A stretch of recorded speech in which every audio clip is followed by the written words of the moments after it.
was good. We're gonna do this the easy way. Choke. Key is on.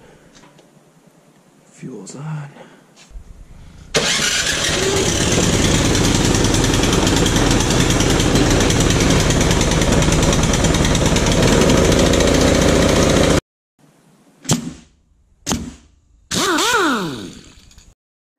Alright guys, I did the unboxing of the Briggs and Stratton snowblower. I did a half-hearted review because we didn't have a lot of snow.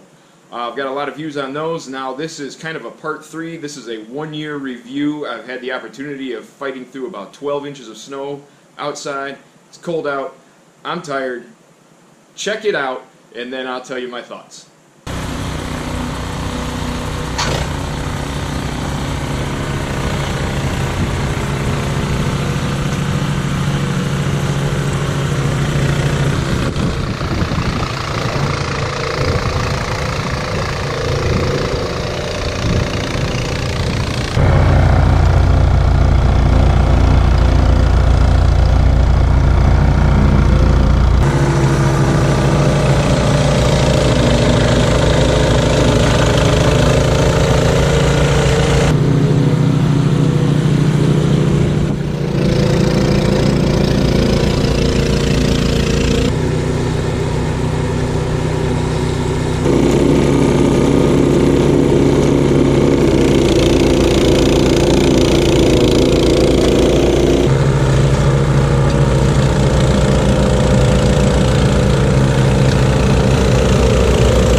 Okay, I couldn't be happier with the thing.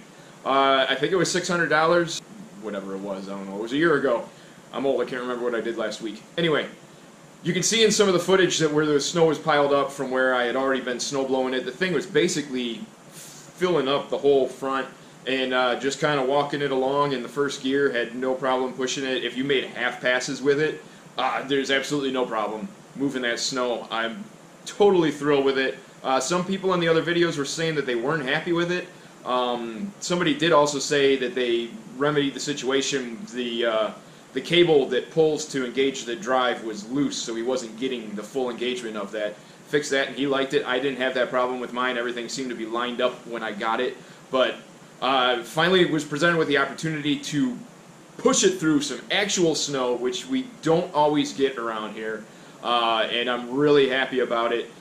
So I figured I'd make this third video. If you guys watch the other videos, if you bought one, let me know what you think. And let me know if this review or the other reviews helped you at all. So thanks for watching this one. And I'm getting in the house now because it's dang cold. See ya.